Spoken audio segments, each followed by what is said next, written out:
Well, hey there, fellow TikTokers. How are you today? Hope you're all having an absolutely wonderful day. So, yeah, we're going to talk about our redheaded Disney foe again, because at this point, she's playing professional victim and looking for a reason to get sued to call it fucking harassment. It's not harassment. It's not discrimination either. It's literally called, you walked into a bathroom, you took photos with other women in there, and you say, oh, well, avocation causes a little bit of friction. And it's supposed to do that. And, you want people to be this way or whatever. And she's literally defending her actions. And no, that is not advocacy. That is provocation. That is making people feel uncomfortable. That is violating one's privacy. And most of all, it is putting women and children in danger.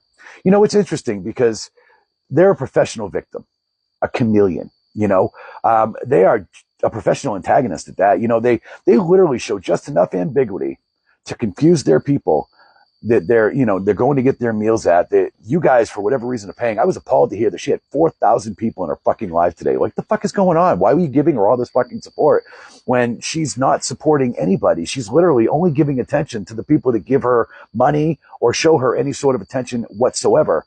I don't understand. This doesn't make any friggin' sense. The one thing I don't do on TikTok, I'm not part of the creator fund. I don't make any money off these videos. None whatsoever. I don't want money for these videos. I just want to advocate and educate so that people understand. And, it's interesting how the chameleon, ambiguity, entrapment happens with the servers, because the same person that says, well, I don't care if I pass, but give a shit if I get misgendered.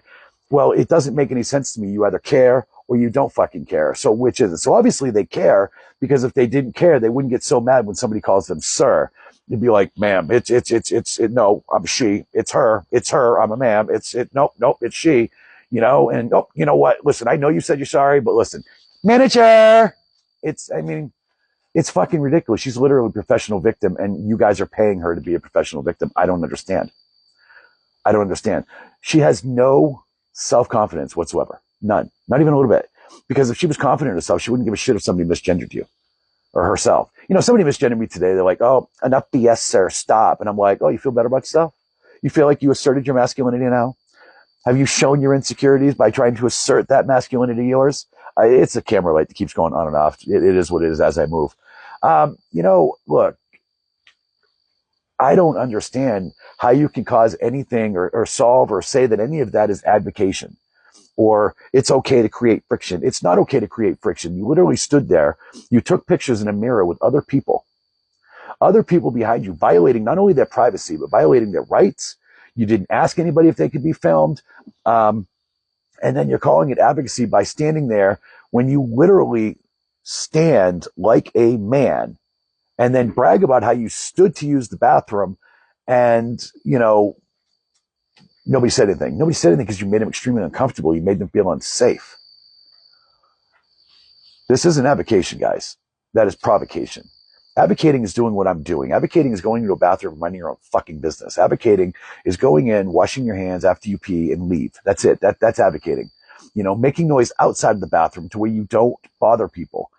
Standing outside with trans rights or human rights, or trans women deserve to use the bathroom, or this, that, and the other.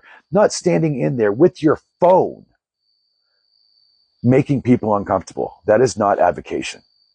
That is harassment, sexual harassment, in my opinion. As well as, again, you making people uncomfortable, violation of the privacy. You didn't ask anybody if you could film them, and that was wrong by itself. You didn't announce to anybody that you were filming, so that they did either A, didn't come in, B, like I went to a stall and stayed there, whatever the case, you didn't even announce it. So many things, bright colors, as I've said before, all these bright colors, these food things, the way that they present themselves in these videos to be kid friendly, that's dangerous. This person is dangerous for our community. And the problem is right now, that person is making front page news. And this is exactly what the conservatives are going to see. This is the representation of our community that they're going to see. And they're going to think that we're all sick, weird people that want to, assault or hurt women and go into the bathroom, take pictures and selfies of ourselves. And that is the wrong image. Why are we giving a platform to somebody like that? I wish, and no, before you say, no, I'm not jealous. I just can't believe that she has a platform that large when she's not helping the community. And people like me are, and my platform's not that big. And I wish that it was that large. And I wish that one of these videos would go fucking viral so that I could make a fucking impact and actually let people know and educate the way it needs to be. Anyway, Y'all can find me live on Twitch every Friday, Saturday, Sunday, Monday, 7 p.m. Eastern Standard Time until whenever. I'd love to, for those of you that like my voice, say soothing, this, that, the other, we can talk about many different things. I answer everybody in the comments. No matter what you comment, you always get an answer from me. And you get to meet my wife, which is really cool too. So anyway, thanks for all the follows and all the wonderful support, guys. I really appreciate it. Keep that shit coming. I do appreciate you all helping me grow, and I'm going to continue to advocate for what's right. That person ain't right. They dress like a fucking 10-year-old. That ain't right. You see me, I'm dressed like a woman. I have a tank top, pair of jeans on today. You can go back in any one of my videos and you will never see me dressed like a child, ever. I always dress properly.